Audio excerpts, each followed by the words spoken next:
Hello विद्यार्थी मित्रों।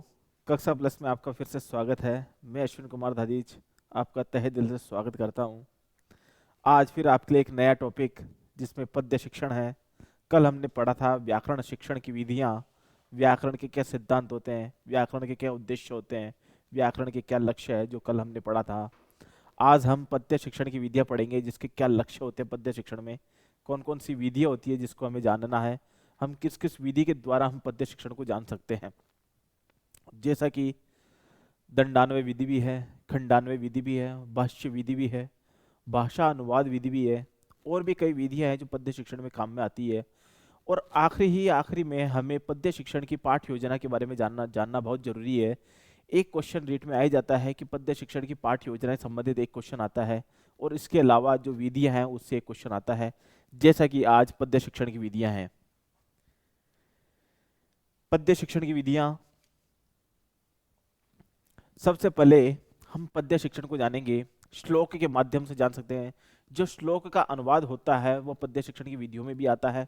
श्लोक का व्याकरणिक अनुवाद भी होता है, श्लोक का साहित्यिक अनुवाद भी होता है।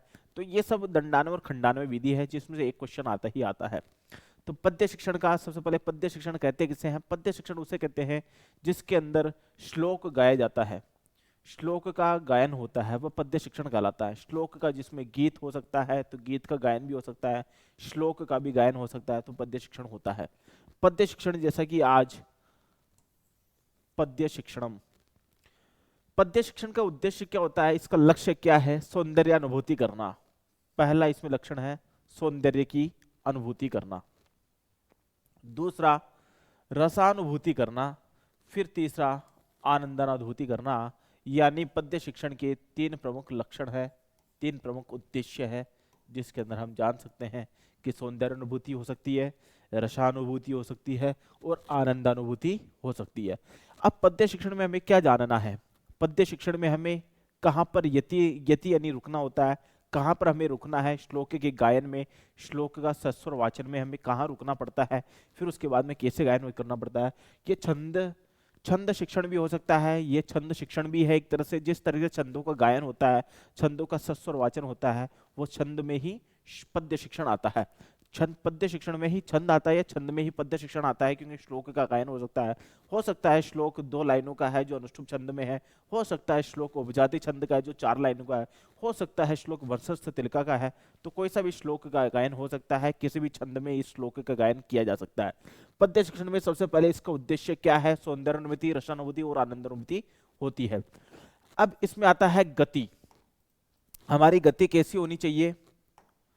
हमारा लय कैसा होना चाहिए? हमारा लय पूर्वक पद्य पाठ करना, मतलब पद्य का गायन करना। पद्य पाठ यानी पद्य का गायन करना। अब आता है दूसरा इसमें कि छात्र लय गति यति पूर्वक सस्वर वाचन करें। लय गति, लय सबको पता है राग होता है, गति यानी हमारी गति तीव्र भी नहीं हो, ज्यादा धीमे धीमे भी नहीं हो, तो हमारी गति मिड में हो। और यति यानी का अर्थ होता है रुकना। इस यति का अर्थ होता है रुकना। कहाँ पर हमें रुकना पड़ता है श्लोक के गायन में, कहाँ हमें पद्य के गायन में रुकना पड़ता है, कहाँ हमें छंद के गायन में रुकना पड़ता है। तो यति का अर्थ होता है रुकना। पूर्वक सस्वर वाचन करें, इसके पूर्वक हमें सस्वर वाचन करना चाहिए। तीसरा इसका उद्देश्य है कि कल्पना शक्ति को बढ़ाया जा सकता है पद्य शिक्षण में, और तर्क शक्ति को बढ़ाया जा सकता है। चौथा इसका उद्देश्य है शब्द भंडार की अभिवृद्धि करना, यानी हमारा वोकेबलरी, हमारे शब्द भंडार अत्यधिक वृद्धि हो सके।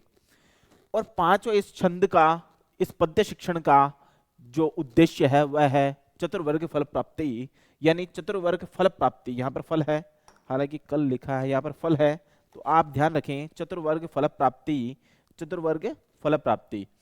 तो हमें धर्म अर्थ काम मोक्ष की प्राप्ति हुए, ऐसा हमारा ध्यान रहे। पहला धर्म, दूसरा अर्थ, तीसरा काम और चौथा मोक्ष की हमें प्राप्ति हुए। इस पद्य शिक्षण की पाठ योजना के ये प्रमुख उद्देश्य है जिसको हमें जानना है। आगे आता है महाकाव्य। जो पद्य शिक्षण के जो काव्य दिए गए हैं, वो पद्य शिक्षण के काव्य हैं, चाहे वो महाकाव्य संबंधित हो, काव्य संबंधित हो, चाहे वो किसी खंड काव्य संबंधित हो, कुछ भी संबंधित हो सकता है। तो हमारे आते हैं महाकाव्य। एक क्वेश्चन जरूर आता है साहित्य में से, पद्य शिक्षण में से, कि महाकाव्य कौन कौन से हैं। पूछ सकते हैं कि कालिदास के महाकाव्य कौन से हैं, भारवी का महाकाव्य कौन सा है? तो ये सब क्वेश्चन पूछे जाते हैं। महाकाव्य सर्गों में विभाजित होता है, यानी अध्याय, सर्ग बोलते हैं अध्याय को, तो लेकिन अध्याय ना होकर के सर्गों में विभाजित होता है।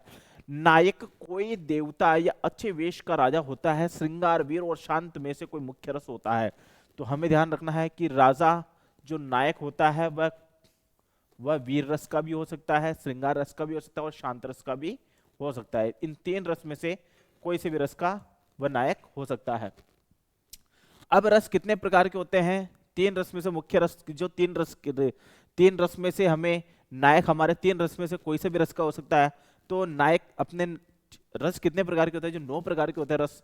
रस को 9 भागों में विभाजित किया गया है। पहला है श्रृंगार, दूसरा है वीर रस, तीसरा है हास्य, चौथा करुण यानी दया करना, दया, रौद्र यानी उग्र रूप, छठा भयानक हो सकता है रस, विभत्स हो सकता है आठवां, नौवां अद्भुत हो सकता है, आठवां अद्भुत हो सकता है और नौवां शांत हो सकता है। तो इस तरीके से हमारे रस जो है 9 भागों में विभाजित है, 9 प्रकार के रस हो सकते हैं। तो ये भी क्वेश्चन पूछा जा सकता है। अब आते हैं रीति। रीति कितने प्रकार की होती है? काव्य में जो रीति होती है वो बहुत जरूरी है। काव्य में, हर काव्य में कोई ना कोई रीति है। जिस भी लेखक ने पुस्तक की रचना करी है उसमें कोई ना कोई रीति होती है। चाहे वो कोई सी भी रीति हो सकती है, गांधारी भी हो सकती है, कोई सी भी रीति हो सकती है, वेदर भी हो सकती है, गौड़ी हो सकती है, कोई सी भी रीति उसमें हो सकती है। तो हमें रीति की जानना है, रीति कितने प्रकार की होती है। तो रीति हमारे 4 प्रकार के होते हैं। वेदर्भी रीति, वेदर्भी रीति है, वेदर्भी रीति है, गौड़ी रीति है, पांचाली रीति और लाटी रीति है। तो ये 4 प्रकार की रीतियां होती है। और रीति की परिभाषा क्या होती है? ये एक परिभाषा है जिसका परिभाषा के द्वारा हम जान सकते हैं, परिभाषा के द्वारा जान सकते हैं कि पद संघटना रीति, पदों का मिलना ही रीति कहलाता है। पद संघटना रीति, पदों का मिलना रीति कहलाता है। पदों की संरचना रीति कहलाती है। शब्द शक्तियां, अब आता है पद्य शिक्षण में महत्वपूर्ण योगदान शब्द शक्तियों का होता है कि शब्द शक्तियां होती कितनी है। तो शब्द शक्तियां जैसा कि यहां पर दिया हुआ है 3 प्रकार की शब्द शक्तियां होती है। अभिधा हो सकती है पहला, दूसरी लक्षणा और तीसरी व्यंजना हो सकती है। तो इस शब्द शक्ति में मैं आपको बताना चाहता हूं कि जो शब्द शक्तियां हैं वो 3 प्रकार की होती है। जैसा कि मैंने लिखा है, शब्द शक्तियां 3 प्रकार की होती है। अभिधा, लक्षणा और व्यंजना। ये तीनों ही शब्द शक्तियां हमारे किस में आए हैं? तो शाब्द बोध में काम में आती है। जैसा कि मैंने आपको व्याकरण में बताया था, शाब्द बोध शब्द को जानने में काम में आते हैं। शाब्द बोध सिस्टम में ये तीनों विभक्त, जो तीनों ही शब्द शक्तियां वो काम में आती है। शाब्द बोध सिस्टम में तीनों शब्द शक्तियां काम में आती है। अभिधा हो सकती है शब्द बोध सिस्टम में, लक्षणा हो सकती है, लक्ष्य के द्वारा हम किसी को जानते हैं, और व्यंजना किसी के द्वारा वो न लक्ष्य से जान सकते हैं न ही हम संकेत के माध्यम से जान सकते हैं। जो तीसरी गुप्त रीति है, गुप्त शक्ति है, वो हो व्यंजना होती है। अब आते हैं प्रमुख महाकाव्य में। हमारे पद्य में जो श्लोक दिए गए हैं वो पद्य शिक्षण कहलाता है। जानने योग्य है कि पद्य शिक्षण हमारे श्लोक जिसमें भी दिए गए रहेंगे तो पद्य शिक्षण, और पद्य जो होता है वो छंद में भी डिवाइड हो जाता है। पद्य को छंद में ही परिवर्तन किया जा सकता है।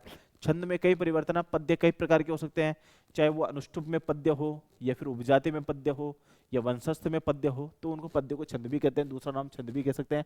प्रमुख महाकाव्य हमारे कितने होते हैं? प्रमुख महाकाव्य हमें जाने तो अश्वघोष ने 2 रचना करी है। एक तो बुद्ध चरितम की, दूसरा सौंदरानंद की। कालिदास का बहुत इंपॉर्टेंट है। कालिदास पूछा जाता है कि कालिदास के महाकाव्य कौन से हैं? तो पहला है कुमार संभवम, दूसरा है रघुवंशम।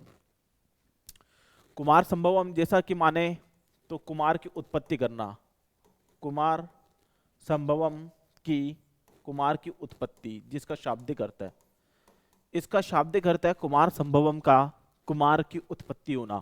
कुमार की उत्पत्ति यानी कार्तिकेय की उत्पत्ति। रघुवंशम का शाब्दिक अर्थ है रघु के वंश की कथा, रघुवंश की कथा, यह है रघुवंश का शाब्दिक अर्थ। अब आते हैं 12वीं का भी क्वेश्चन पुट अप हो सकता है, 12वीं बहुत इंपॉर्टेंट है, क्वेश्चन पूछ सकते हैं 12वीं से। 12वीं की रचना कौन सी है, तो अभी बतानी है किरात अर्जुनियम 12वीं की रचना है। तो हमें ये महाकाव्य है, हमें जानने योग्य महाकाव्य है कि अश्वघोष की रचना कौन सी, बुद्ध चरितम सोदरानंद दो ही है, कालिदास की दो रचना है। हमें ये जानना है तो एक तो रघुवंशम हो जाता है, कुमार संभव हो जाता है, या कुमार संभवम या रघुवंशम, कैसे भी लिख सकते हैं। 12वीं की कौन सी रचना है, तो किरात अर्जुनियम 12वीं की रचना होती है। तो इस तरीके से यह है कि आप हमारे प्लेटफॉर्म से जुड़े हुए हैं कक्षा प्लस से, तो आपका कक्षा प्लस में तहे दिल से स्वागत है। और आप हमारे बहुत ही कम रुपए में जो पेपर है वो डाउनलोड कर सकते हैं, इसके अलावा नोट्स डाउनलोड कर सकते हैं, इसके अलावा और भी कई चीज़ें मटेरियल है, स्टडी मटेरियल है, वो डाउनलोड कर सकते हैं। हो सकता है फ्री मटेरियल भी है तो वो भी आप डाउनलोड कर सकते हैं। तो हमारे ऐप से आप जुड़ें और ऐप को डाउनलोड कर सब्सक्राइब कर फिर उसके बाद में आप किसी भी पेपर को या फिर नोट्स को डाउनलोड कर सकते हैं।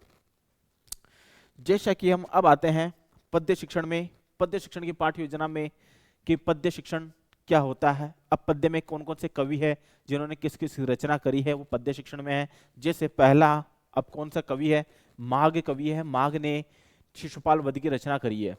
हर्ष ने नेषदिय चरितम की रचना करी है। भट्टी ने रावण वध की रचना करी है। कुमारदास ने जानकी हरण की रचना करी है। अब ये बृहत्त्रयी बहुत ही मोस्ट इंपोर्टेंट क्वेश्चन है कि बृहत्त्रयी कौन कौन से हैं। भारवी ने, माघ ने और श्रीहर्ष ने के काव्य को बृहत्त्रयी कहा जाता है। तो इन तीनों के महाकाव्य आपको याद करने हैं। तीनों के महाकाव्य जो ग्रंथ है उनको याद करने हैं, वो बृहत्त्रयी में आते हैं। तो ध्यान रखना बृहत्त्रयी के कवि कौन कौन से, तो ये भी ध्यान रखना है कि भारवी, माघ और श्रीहर्ष के काव्य जो है बृहत्त्रयी में आते हैं। तो बृहत्त्रयी में भारवी किरातार्जुनियम जैसे है, किरातार्जुनियम हो सकता है, माघ के शिशुपाल वधम है, इसके अलावा श्रीहर्ष के भी नेषदिय चरितम है, शिशुपाल वध और ये नेषदिय चरितम श्रीहर्ष की। अब आते हैं खंड काव्य। खंड काव्य और गीति काव्य क्या है। खंड काव्य के कालिदास की रचना, कालिदास बहुत इंपॉर्टेंट है, पूछ सकते हैं। ऋतु संहार और मेघदूत जो है खंड काव्य के अंतर्गत आते हैं। बृहत्त्रयी इंपॉर्टेंट है, बृहत्त्रयी की रचना नीति शकम, शतक त्रयी जिसको बोलते हैं, ये नीति शतक, वीर श्रृंगार शतक और वैराग्य शतक, ये शतक त्रयी है, शतक त्रयम, शतक त्रयी है। जो नीति शतक हो सकते हैं, वैराग्य शतक हो सकता है, श्रृंगार शतक हो सकता है, यह है शतक त्रयम, शतक त्रयम। तो ये रचनाएं हैं।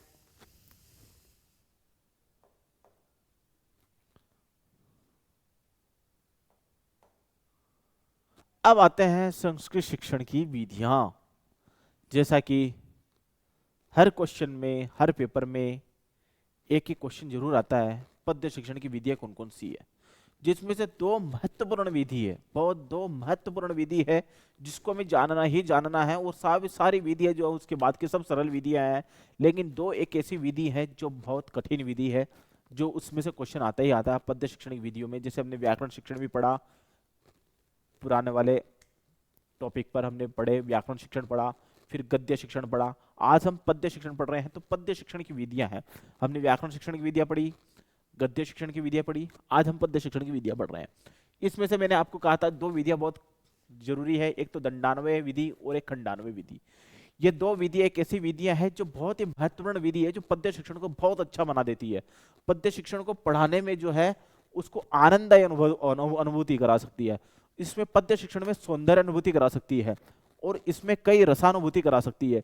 तो ये जो पद्य शिक्षण की जो दोनों विधियां हैं, खंडान्वय और दंडान्वय विधि, बहुत ही मोस्ट इंपोर्टेंट विधियां हैं। इसमें से एक क्वेश्चन भी आता है और इसके अलावा संस्कृत शिक्षण में बड़ा योगदान देती है, बहुत ही महत्वपूर्ण योगदान है। संस्कृत शिक्षण पढ़ाने में जो है इसको बहुत सहयोग देती है और अपने शिक्षण को प्रभावशाली बनाती है, शिक्षण को बड़ा प्रभावशाली बनाती है दंडान्वय और खंडान्वय विधि। जैसा कि दंडान्वय विधि हम माने तो दंडान्वय सबसे पहले अन्वय दोनों में होता है, अन्वय के बाद किस तरीके का होता है, तो इसमें होता है व्याकरणात्मक प्रश्न, व्याकरणात्मक प्रश्न पूछते हैं। अन्वय सब जानते हैं कि अन्वय होता है श्लोक का, ये श्लोक का अन्वय होता है, ये श्लोक का अन्वय होता है और फिर उसके बाद में व्याकरणात्मक प्रश्न पूछते हैं। तो ये दंडान्वय विधि हो गई। अब खंडान्वय क्या होता है कि श्लोक का अन्वय होता है और साहित्यात्मक प्रश्न पूछते हैं। साहित्यात्मक जो प्रश्न पूछते हैं वो खंडान्वय विधि हो गई। अन्वय साहित्यात्मक प्रश्न, त्यात्मक प्रश्न, ये खंडान्वय विधि। ये दोनों विधियां बहुत मोस्ट इंपोर्टेंट है, ये दोनों विधियां पूछी जाती है, इंपोर्टेंट विधि है। इसमें से एक क्वेश्चन आता ही आता है, पद्य शिक्षण में एक क्वेश्चन आता ही आता है कि दंडान्वय विधि किसे कहते हैं। हो सकता है दंडान्वय विधि किसे कहते हैं ये क्वेश्चन पूछ ले, या फिर ये हो सकता है व्याकरणात्मक प्रश्न किस विधि में पूछा जाता है, तो दंडान्वय विधि में पूछा जाता है। साहित्यात्मक प्रश्न किस में पूछते हैं, तो खंडान्वय विधि में।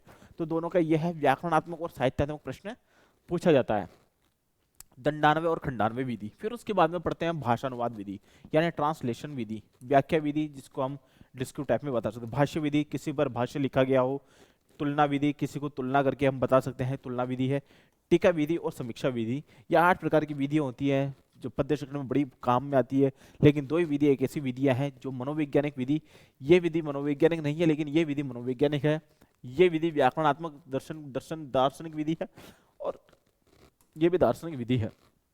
तो दोनों ही विधियां बहुत मोस्ट इंपोर्टेंट विधियां हैं, दंडान्वय और खंडान्वय विधि।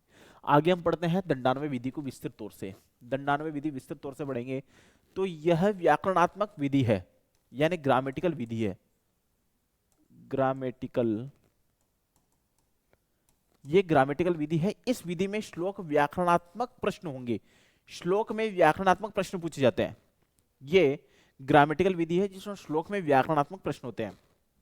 दंड से तात्पर्य क्या है, दंड से तात्पर्य है वाक्य का प्रतीक।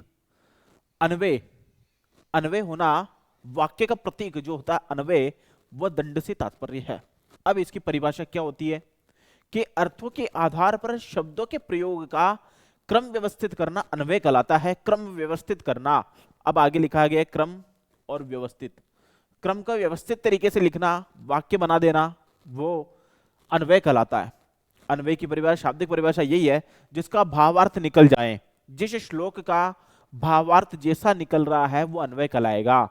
यदि उस श्लोक का भावार्थ उस शब्द के माध्यम से जो चीज निकल रही है, अर्थ निकल रहा है, तो वो अन्वय कहलाएगा। तो अन्वय बहुत मोस्ट है, दंडान्वय और खंडान्वय दोनों में अन्वय होते हैं। तो अन्वय की परिभाषा में याद होनी चाहिए कि श्लोक का जिससे भावार्थ निकल जाए वो अन्वय कहलाएगा। उस संस्कृत शब्दों को अन्वय कहते हैं। श्लोक का जो भावार्थ निकलता है उन शब्दों को हम अन्वय कहेंगे, उन वाक्यों को हम क्या कहेंगे, अन्वय कहेंगे। आगे हम पढ़ते हैं कि प्रथम अन्वय, सबसे पहले इसमें क्या होता है, अन्वय होता है दंडान्वय विधि में। बाद में दंडान्वय किया जाता है, यानी व्याकरणात्मक प्रश्न होते हैं।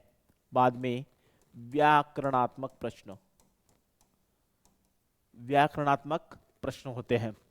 इस विधि में व्याकरणात्मक प्रश्नों के माध्यम से श्लोक का अन्वय करना होता है। हमें व्याकरणात्मक प्रश्न करने हैं, बाद में श्लोक का अन्वय किया जाता है। सबसे पहले श्लोकों का अन्वय, फिर व्याकरणात्मक प्रश्न हम कर सकते हैं। इस विधि में श्लोक में से कर्ता, कर्ता व्याकरणात्मक प्रश्न आते हैं। कर्ता क्रिया व्याकरणात्मक प्रश्न है, कर्म व्याकरणात्मक प्रश्न है, विशेषण आदि व्याकरणात्मक प्रश्नों को छांटने हेतु प्रश्न किए जाते हैं। हम कैसे भी छांट सकते हैं, उनके द्वारा कैसे भी प्रश्न पूछ सकते हैं। वो सारे प्रश्न हमारे व्याकरण से संबंधित होने चाहिए, तभी वो ये दंडान्वय विधि होगी। दंडान्वय विधि में बस यही है कि हमें व्याकरणात्मक प्रश्न पूछने, चाहे वो कर्ता हो, क्रिया हो, कर्म हो, विशेषण हो, वाच्य हो, लिंग हो, या कोई भी चीज हो, लेकिन उसमें व्याकरणात्मक प्रश्न पूछेंगे तो ही वह दंडान्वय विधि कहलाएगी। आगे आते हैं, इसमें माध्यम से श्लोक का अन्वय किया जाता है। इस विधि में व्याकरण का प्रथम स्थान होता है। इस विधि में व्याकरण का प्रथम स्थान होता है, इसमें व्याकरण सर्वोपरि है दंडान्वय विधि में। व्याकरणात्मक प्रश्न जैसे, अब इसमें आते हैं कि अन्वय टॉपिक ये लेते हैं कि इस विधि में रसानुभूति और सौंदर्यानुभूति नहीं होती। इसमें रसानुभूति नहीं होती और एक सौंदर्यानुभूति नहीं होती, क्योंकि रसानुभूति और सौंदर्यानुभूति साहित्य का प्रश्न है। रसानुभूति यदि जानेंगे तो वो साहित्य में आता है, इसलिए इसमें रसानुभूति सौंदर्यानुभूति नहीं होती है, क्योंकि ये साहित्य के आते हैं। साहित्य में माना जाता है कि रसानुभूति रस 9 प्रकार के होते हैं, सौंदर्यानुभूति यानी रीति गौड़ी पांचाली ये जो रीतियां हैं वो सौंदर्यानुभूति होती है। तो इसलिए रसानुभूति सौंदर्यानुभूति इस विधि में नहीं होती है, जो दंडान्वय विधि में रसानुभूति सौंदर्यानुभूति नहीं होती है। इस विधि में कविता के भावार्थ में पहले ही बता दिया जाता है, कविता का भावार्थ पहले ही बता दिया जाता है। जैसे इसमें उदाहरण लेते हैं, जैसे एक श्लोक आता है, श्लोक उदाहरण, यानी ये एक श्लोक है कि पद्य शिक्षण को जानने के लिए हमें श्लोक का जानकारी होना बहुत जरूरी है। पद्य शिक्षण को जानने के लिए श्लोक छंद की जानकारी होना बहुत जरूरी है। तो दंडान्वय विधि में एक श्लोक आता है। दंडान्वय और खंडान्वय विधि को समझने के लिए एक ही श्लोक के माध्यम से हम दंडान्वय और खंडान्वय विधि को समझेंगे। श्लोक एक ही है कि वांसांस जीर्णानि यथा विहाय नवानि गृह्णाति नरोपराणि तथा शरीराणि विहाय जीर्णा नन्यानि संयाति नवानि देहि। इसका शाब्दिक अर्थ, इसका भावार्थ यह होता है कि वांसांस जीर्णानि यथा विहाय, जिस तरीके से मनुष्य पुराने वस्त्रों को त्याग करके नए वस्त्र धारण करता है, उसी तरह हमारी आत्मा पुराने शरीर को छोड़ करके नए शरीर को धारण करती है।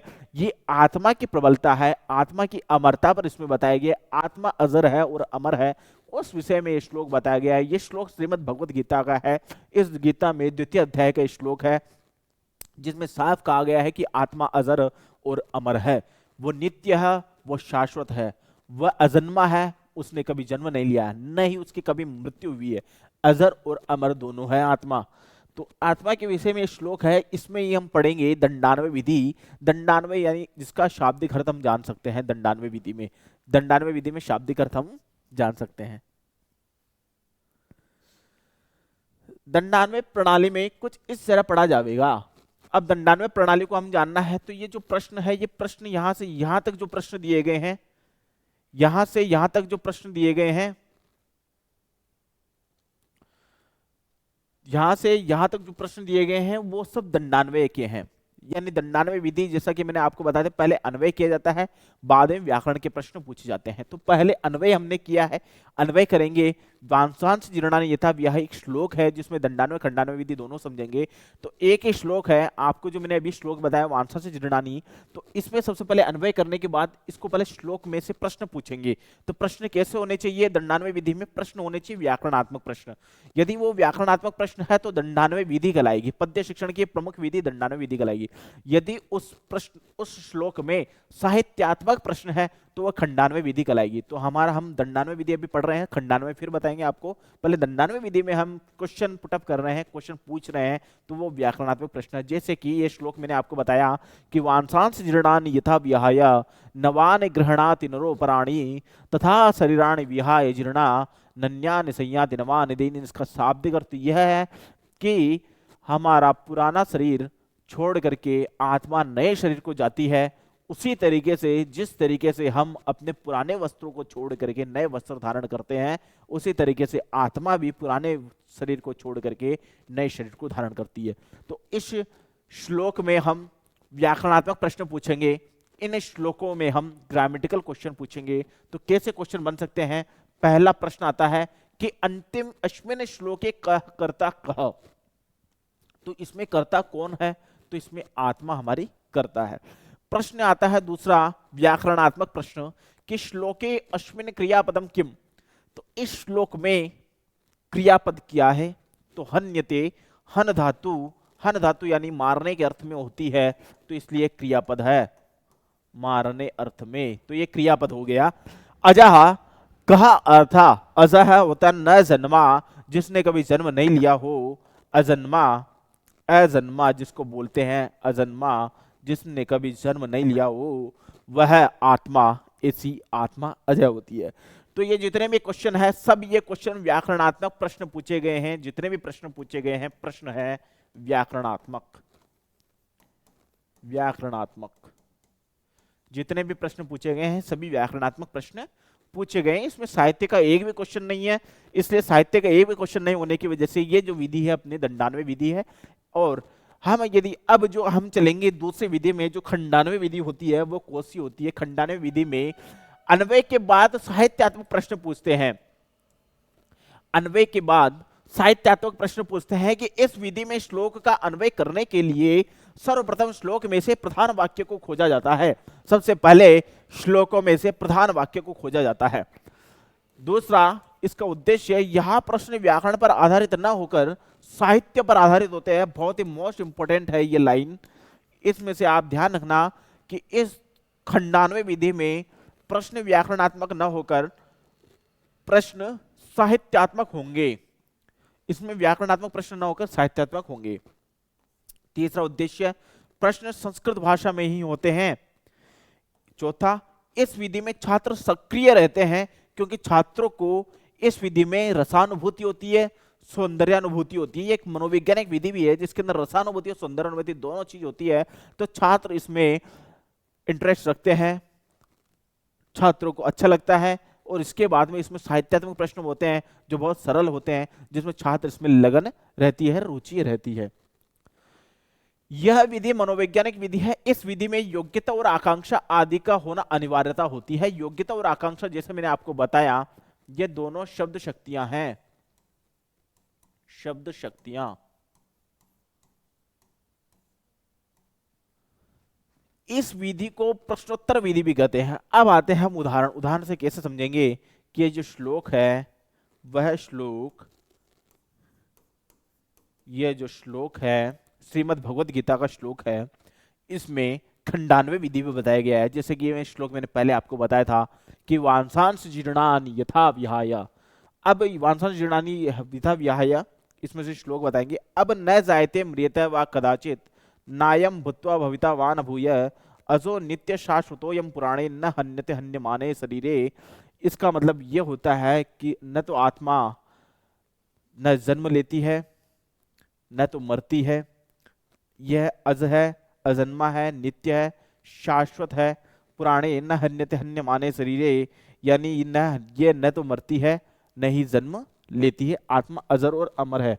यहां पर हम मानेंगे तो आत्मा अजर और अमर है, आत्मा अजर और अमर है। पुराने वाले में भी यही श्लोक लिखना है हमें, न जायते म्रियते वा कदाचित, न जायते म्रियते वा कदाचित नायम भूत्वा भविता वान भूय अजो नित्य शाश्वतम पुराणे न हन्यते हन्यमाने शरीरे। अब आते हैं इसमें आत्मा किम अस्ति, आत्मा अजह नित्य शाश्वतश्चस्ति। शरीरे किम न हन्यते, शरीर में कैसे नहीं मरती है, आत्मा नहीं मरती है। तो ये जितने भी क्वेश्चन पूछे गए हैं साहित्यात्मक प्रश्न है। यहां पर हम लिखेंगे तो साहित्यात्मक प्रश्न,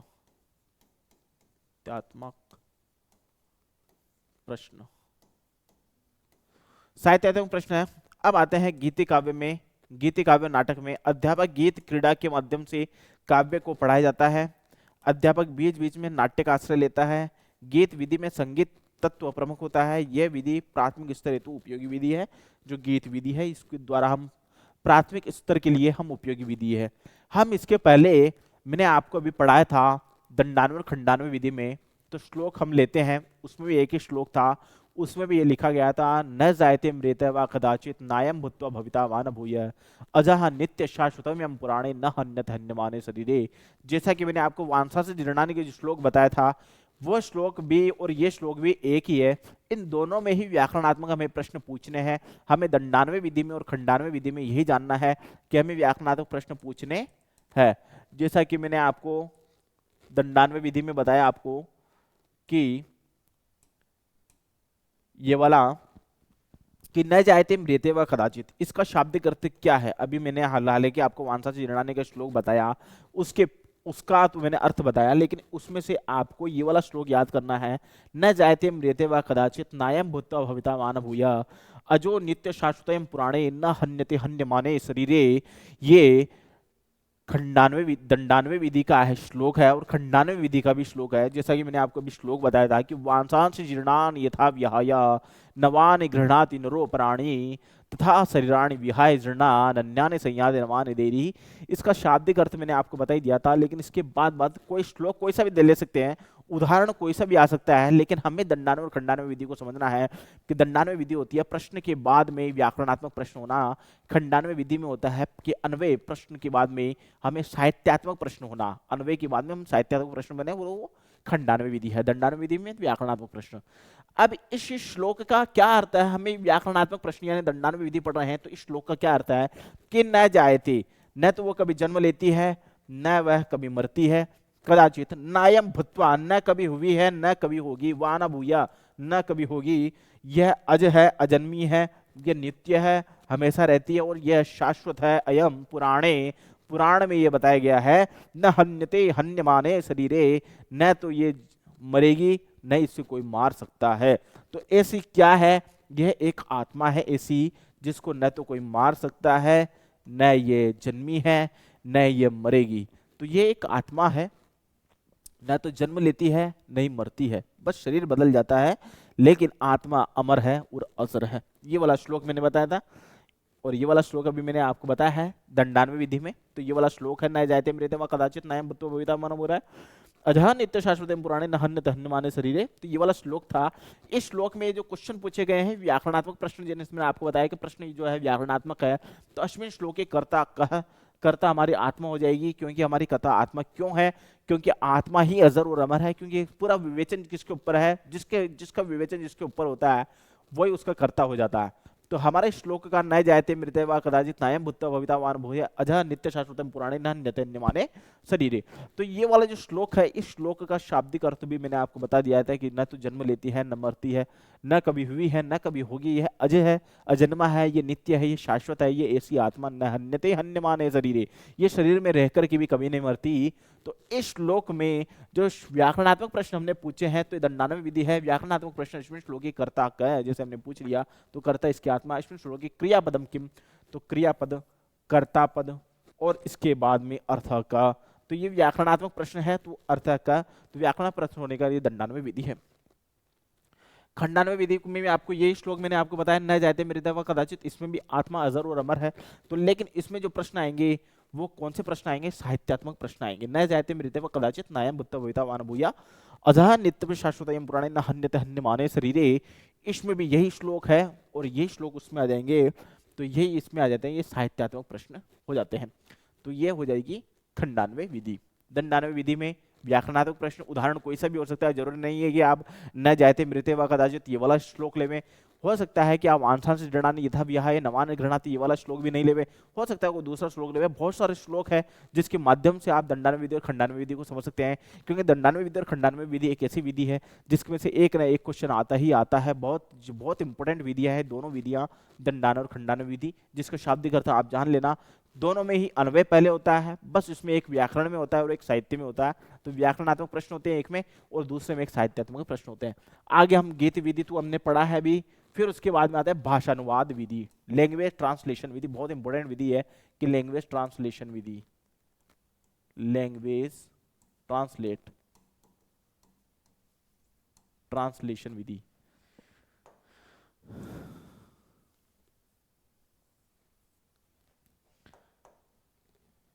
भाषानुवाद लैंग्वेज ट्रांसलेशन विधि, अध्यापक श्लोक को पढ़कर अर्थ बताता है। ये एक प्रौद्योगिकी विधि है, टेक्नोलॉजी विधि है, क्योंकि इसको बोले हैं टेक्नोलॉजी विधि,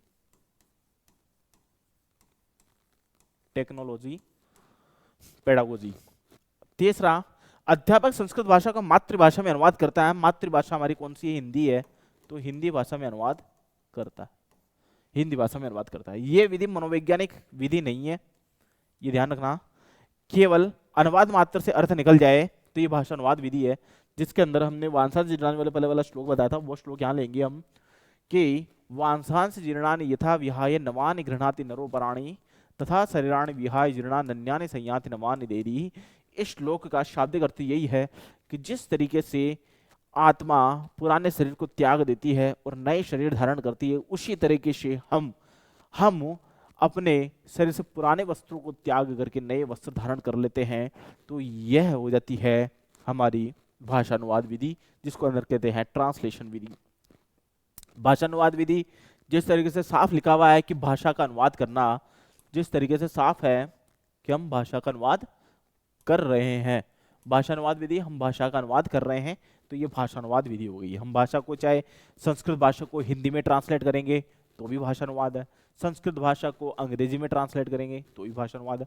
तो भाषानुवाद विधि मनोवैज्ञानिक विधि नहीं है, इसके अंदर क्या है, श्लोकों को सीधा ही अर्थ बताया जाता है, तो ये भाषानुवाद विधि होती है।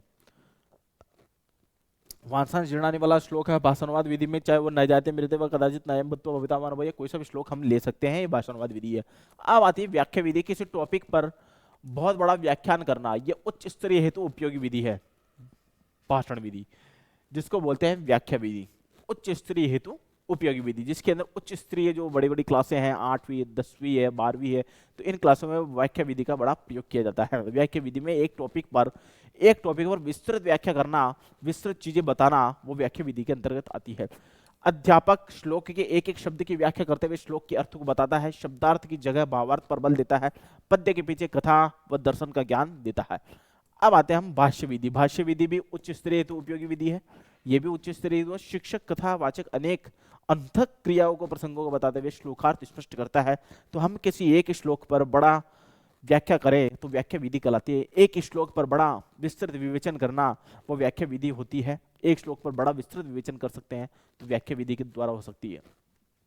भाष्य विधि, किसी पर हम बुक लिख रहे हैं तो भाष्य विधि हो जाती है। तो ये भी उच्च स्तरीय हेतु उपयोगी विधि है। तुलना विधि, अब किसी से तुलना करना, ये तुलना विधि है, ये भी उच्च स्तरीय हेतु उपयोगी है कि इस विधि में शिक्षण प्रस्तुत श्लोक के समान अर्थ वाला श्लोक बताते हुए तुलना करते हुए भाव को स्पष्ट करता है। ये भाव को स्पष्ट करता है, ये उच्च स्तरीय हेतु उपयोगी विधि है। इसमें शिक्षक का ज्यादा श्रम होता है, शिक्षक का ज्यादा श्रम होता है, परिश्रम करना पड़ता है।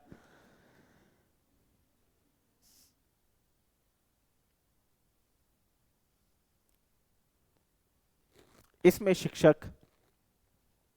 तुलना विधि में शिक्षक को साहित्यज्ञ होना चाहिए, व्याकरणविद होना चाहिए, भाषाविद होना चाहिए, मतलब कि उसका ज्ञाता होना चाहिए। कहने का अर्थ है शिक्षक को ज्ञाता होना चाहिए, वही तुलना कर सकता है। किस में से तुलना करना, वही तुलना कर सकता है। टीका विधि, टीका विधि भी उच्च स्तरीय तो उपयोगी विधि है। इसमें टीका निरंतर व्याख्या करना टीका कहलाती है कि उक्त विधि में शिक्षक विभिन्न टीका उदाहरणों को सहायता से व्याकरणात्मक भावात्मक प्रश्न पूछ सकते हैं। ये टीका विधि होती है। अब आती है हमारी पाठ योजना, बहुत मोस्ट इंपोर्टेंट है। एक क्वेश्चन पाठ योजना में से भी आ जाता है कि पाठ योजना क्या होती है। क्रम वाइज हमें पाठ योजना हमें याद करनी है, चाहे वो गद्य की पाठ योजना हो, व्याकरण की पाठ योजना हो, या पद्य की पाठ योजना हो। हमारी पाठ योजना बिल्कुल सरल होनी चाहिए और क्रम वाइज होनी चाहिए, तभी हमें पाठ योजना को अंतर समझ में आएगा। कि क्योंकि हमारी पाठ योजना बिल्कुल क्रम वाइज होगी तो वो ठीक रहेगा। क्योंकि पाठ योजना यदि क्रम वाइज है तो उसमें से उत्तर क्वेश्चन भी यही आते हैं, तो उत्तर भी हम दे सकते हैं कि पाठ योजना हमारी क्रम वाइज होनी चाहिए। सबसे पहले पाठ योजना में प्रस्तावना आनी चाहिए, फिर उसके बाद उद्देश्य कथन, फिर उसके बाद प्रस्तुतिकरण। प्रस्तुतिकरण में हमारे ये इंपॉर्टेंट टॉपिक है कि हमें आदर्श वाचन, अनुवाचन, अनुकरण वाचन, अशुद्धि संशोधन और काठिन्य निवारण, ये जो है प्रस्तुतिकरण में आना चाहिए। अन्वय सोपान, सार कथन, तुलना, सस्वर वाचन, पुनरावृत्ति मूल्यांकन प्रश्न और गृह कार्य, यहां तक हमारे कंप्लीट पाठ योजना होती है। इस पाठ योजना को हमें क्रम से याद करना है। क्रम से याद करेंगे तो कहीं से भी पूछ सकते हैं प्रस्तुतिकरण के बाद में कौन सा टॉपिक आता है, हो सकता है पूछ ले वे अनुकरण वाचन के बाद में कौन सा योजना आ सकती है, फिर उसके बाद में पूछ सकता है सस्वर वाचन के बाद में कौन सी योजना है।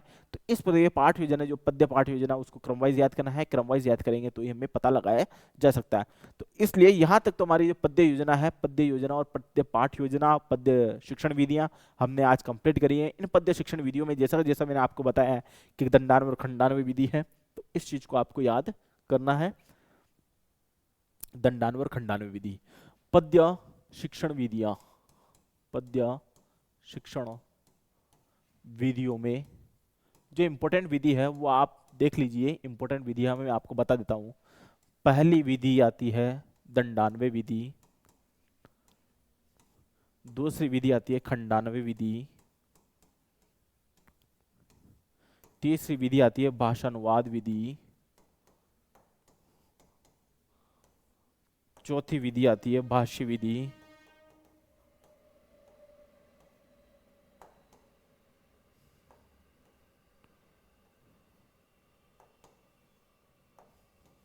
भाष्य विधि,